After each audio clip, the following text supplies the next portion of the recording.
Hello friends, எல்லாருக்கும் வணக்கம். இன்றைக்கி ஒரு இன்ட்ரெஸ்டிங்கான வீடியோ தான் பார்க்க போகிறோம். பாருங்கள், கேப்சிகம்மை வச்சு ஒரு சட்னி எப்படி செய்கிறது அப்படின்னு உங்களுக்கு செஞ்சு காமிக்கிறேன். எங்கள் வீட்டில் நான் எப்படி செய்வேங்கிறத உங்களோட ஷேர் பண்ணிக்கிறேன். கேப்சிகம் நல்லா 3 கேப்சிகம் கட் பண்ணி வச்சுருக்கேன். கருவேப்பிலை, கொத்தமல்லி, தேங்காய் ஒரு கைப்பிடி அளவுக்கு, அரை டீஸ்பூன் சீரகம், ஒரு டேபிள் ஸ்பூன் உளுத்தம்பருப்பு, ஒரு 10 பெப்பர் பால்ஸு, ஒரு சின்ன பீஸ் கட்டி பெருங்காயம் இல்லாதவங்க தூள் கூட போட்டுக்கலாம்.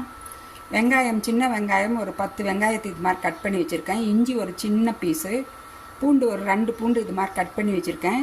சின்ன அரை நெல்லிக்காயின்னு சொல்லுவோம் பார்த்தீங்களா, அந்த சைஸுக்கு புளி. காரம் எங்களுக்கு எவ்வளோ வேணுமோ போட்டுக்கலாம். நான் ஒரு 3 எடுத்து வச்சுருக்கேன். இப்போ வாங்க எப்படி செய்கிறதுன்னு பார்க்கலாம். இப்போ நல்லெண்ணெய் தான் ஊற்றிருக்கேன், மரசெக்கு நல்லெண்ணெய். அதில் இந்த பெருங்காயம், கட்டி பெருங்காயம் அதை போட்டுக்கலாம். பெருங்காயம் நல்லா பொரியுது பாருங்கள், இந்த மாதிரி நல்லா பொரியட்டும். இப்போ அரை டீஸ்பூன் சீரகம், ஒரு டேபிள் ஸ்பூன் அளவுக்கு உளுந்து, ஒரு 10 பெப்பர் பால்ஸ், அதையெல்லாம் வச்சு நல்லா கலர் கொஞ்சமாக கொஞ்சம் பொன் கலராக ஆகணும். உளுத்தம்பருப்பு அந்த அளவுக்கு வறுத்துக்கலாம். லைட்டாக கலர் மாறினாலே போதும். கேப்சிகம் நிறையா ஹெல்த் பெனிஃபிட்ஸ் இருக்கிற ஒரு வெஜிடபிளுங்க. இது நம்மளுக்கு நிறையா நம்ம ஃபுட்டில் வாரத்தில் 2 நாள் 3 நாள் கூட சேர்த்திக்கலாம். அந்த அளவுக்கு நிறையா ஹெல்த் பெனிஃபிட்ஸ் இருக்குது. கேன்சரை வராமல் தடுக்கிற ஒரு பவர் இந்த கேப்சிகமில் இருக்குது. எந்த கலர் கேப்சிகம் வேணாலும் வாங்கலாம். ஆனால் கேப்சிகம் நீங்கள் ஏதோ ஒரு வகையில் ஃபுட்டில் சேர்த்திக்கிட்டது அவ்வளோ நல்லது. இந்த கலர் கொஞ்சம் மாறட்டும். கண் பார்வையை நல்லா தெளிவு பண்ணும் இந்த கேப்சிகம். கண் பார்வை கொஞ்சம் மங்களாக, சின்ன வயசுலேயே கூட ஒரு சிலர் கண் பார்வை மங்களாகும். அந்த மாதிரி இருக்கிறவங்கெல்லாம் இது அடிக்கடி சாப்பிட்டுட்டு வாங்க, நல்ல ஒரு பலன் கிடைக்கும். அப்புறம் உடல் எடையை குறைக்கணும்னு நினைக்கிறவங்க இதை அடிக்கடி சாப்பிட்டுட்டு வாங்க. இது நிறையா ஃபைபரும் இருக்குது. அது இல்லாமல் கலோரிஸ் ரொம்ப கம்மி இதில். அதனால் நீங்கள் இதை அடிக்கடி சாப்பிட்டிங்கன்னா உங்களுக்கு பசியும் தாங்கும், உங்களுக்கு உடல் எடையும் அப்படி கம்மியாக தெரியும். இப்போ பாருங்கள், இந்த உளுத்தம்பருப்பு லைட்டாக கொஞ்சம் கலர் மாறி இருக்குது. இதில் நான் இதெல்லாம் போட்டுக்கிறேன். நான் காரம் ஒன்று குறைச்சிக்கிறேன். எங்களுக்கு காரம் ரொம்ப மைல்டாக தான் எடுத்துக்குவோம். இந்த புளி, மிளகா, சின்ன வெங்காயம், இஞ்சி எல்லாமே ஒன்றாவே போட்டுட்டேன்.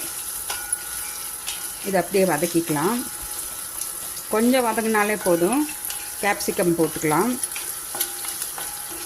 உடல் எடையை நல்லா குறைச்சிடும் இந்த கேப்சிகம். அடிக்கடி நீங்கள் சாப்பிட்டுட்டு வாங்க. ஃபைபர் அதிகம், கலோரிஸ் ரொம்ப கம்மி, ஹார்ட்டுக்கு ரொம்ப நல்லதுங்க. கொலஸ்ட்ரால், இந்த ஹார்ட்டில் அடைப்பு இருக்கிறவங்க அவங்கெல்லாம் இதை அடிக்கடி சாப்பிட்டுட்டு வந்தீங்கன்னா நல்ல ஒரு வித்தியாசம் தெரியும் உங்களுக்கு. இதுலேயே பாருங்கள், இந்த கேப்சிகம் கட் பண்ணியிருக்கிற கேப்சிகம் அதை போட்டுக்கலாம். வெளிநாட்டிலலாம் அடிக்கடி இதை சேலட்டில், அப்புறம் அவங்க செய்கிற ஃபுட்டையெல்லாம் இந்த கேப்சிகம் நிறையா சாப்பிடுவாங்க. ஏதோ ஒரு வகையில் அவங்க சேர்த்திக்குவாங்க. நம்ம சில வீட்டில் குழந்தைங்களுக்கு இந்த கேப்சிகம் வாசனை பிடிக்க மாட்டேங்குதுன்னு சொல்லி அவங்க சாப்பிட்றதும் இல்லை, அதனால் சமைக்கிறதும் இல்லை பெரியவங்க. ஆனால் நீங்கள் இந்த மாதிரி அந்த கேப்சிகத்தை வேறு விதமாக நீங்கள் செஞ்சு கொடுங்க. இந்த மாதிரி சட்னி செஞ்சு நீங்கள் ப்ரெட்டில் வச்சு கொடுக்கலாம், இல்லை சப்பாத்தியில் வச்சு கொடுக்கலாம் ரோல் பண்ணி. அது எல்லாமே நல்ல ஒரு ரிசல்ட் கொடுக்கும். குழந்தைங்க விரும்பியும் சாப்பிடுவாங்க. இதில் நான் கருவேப்பிலை கொஞ்சம் நிறையாவே போட்டுக்கிறேன்.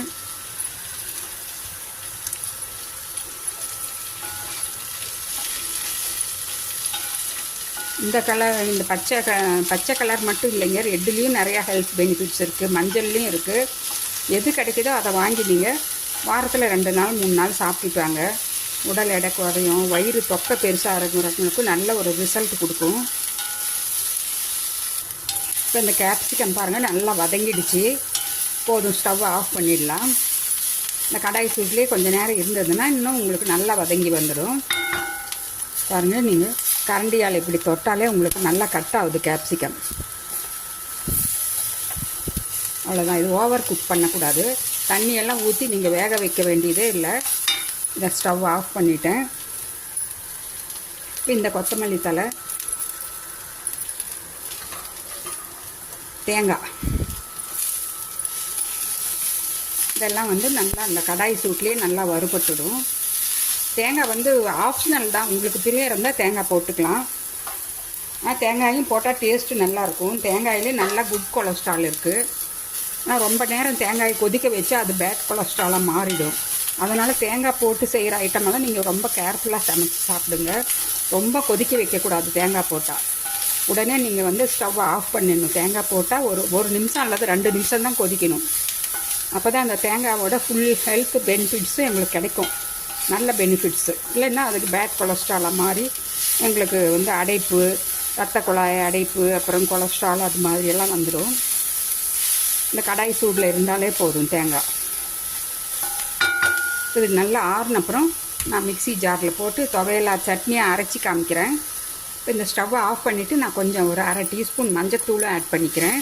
இந்த மஞ்சத்தூளும் போட்டால் தாங்க இதுக்கு வந்து அந்த கேப்சிகமோட ஃபுல் ஹெல்த் பெனிஃபிட்ஸும் எங்களுக்கு கிடைக்கும். மஞ்சத்தூளோட அந்த கேப்சிகம் சேர்றப்ப அதோட மருத்துவ குணம் டபுள் மடங்காக வந்து அதிகமாகிடும். அதனால் இப்போ நான் வந்து ஃபைனலாக ஆட் பண்ணிட்டேன். மஞ்சத்தூள் வாசனையெல்லாம் வராது. இந்த கடாய் வந்து நல்லா சூடாக இருக்கிறதுனால அந்த சூட்லேயே அந்த மஞ்சத்தூள் நல்லா வறுபட்டுடும். மஞ்சத்தூள்லேயே நிறையா ஹெல்த் பெனிஃபிட்ஸ் இருக்குது. என்னுடைய வீடியோவே போட்டிருக்கேன் மஞ்சத்தூளை பற்றி ஒரு வீடியோ. டிஸ்கிரிப்ஷன் பாக்ஸில் உங்களுக்கு அந்த லிங்க் கொடுக்குறேன். தேவைப்படுறவங்க மஞ்சத்தூளை பற்றி பார்த்து தெரிஞ்சுக்கலாம். மஞ்சத்தூளில் என்னென்ன மருத்துவ குணங்கள் இருக்குது அப்படின்னு நாங்கள் தெரிஞ்சுக்கலாம். இதுக்கு தேவையான அளவு உப்பு, கல் உப்பு தான் போடுறேன். அவ்வளோதாங்க, எல்லாமே போட்டாச்சு. ஆட்டினப்புறம் அரைச்சிக்கலாம். பாருங்கள், கேப்சிகம் சட்னி நல்லா அரைச்சி எடுத்தாச்சு. தண்ணி ஊற்றாமையே நாங்கள் அரைச்சிக்கலாம். அதுலேயே இருக்கிற மாய்ஸ்டரே எங்களுக்கு கரெக்டாக இருக்கும். இதை எடுத்து ஒரு பாத்திரத்தில் மாற்றிக்கிறேன். சூப்பரான கேப்சிகம் சட்னி ரெடி ஆகிடுச்சு பாருங்கள். நல்லா இந்த மாதிரி கெட்டியாக வேணுனாலும் வச்சுக்கலாம். இல்லை மிக்ஸி ஜாரை கழுவி கொஞ்சம் தண்ணி வேணுனாலும் ஊற்றிக்கிங்க. இதுக்கு வந்து கடைசியாக நீங்கள் தாளிக்கிறதுனால கொஞ்சம் கடுகு உளுத்தம்பருப்பு போட்டு தாளிச்சிக்கலாம். நாங்கள் இப்படியே தாளிக்காமே இப்படியே சாப்பிட்டாலே எங்களுக்கு பிடிக்கும். நீங்கள் சொன்னால் தான் இது கேப்சிகம் சட்னின்னு தெரியும். அந்த அளவுக்கு சூப்பராக இருக்கும். கொஞ்சம் கூட கேப்சிகம் வாசனையே வராது. கேப்சிகம் சாப்பிடாத குழந்தைங்களுக்கெல்லாம் நீங்கள் இது மாதிரி செஞ்சு கொடுங்க அடிக்கடி. சூப்பராக இருக்கும். தேங்காய் சட்னின்னு தான் நினச்சிக்குவாங்க. அந்த அளவுக்கு டேஸ்ட்டாக இருக்கும். ஹெல்த் பெனிஃபிட்ஸும் நிறையா இருக்குது. இந்த வீடியோ பிடிச்சிருந்தா நீங்களும் செஞ்சு பாருங்கள். உங்கள் ஃபீட்பேக்கை கமெண்ட்ஸ் போடுங்க. ஒரு லைக் பட்டனை கிளிக் பண்ணுங்கள் ஃப்ரெண்ட்ஸ். நான் மறுபடியும் அடுத்த ஒரு இன்ட்ரெஸ்டிங்கான வீடியோவில் உங்களை சந்திக்கிறேன். பாய்.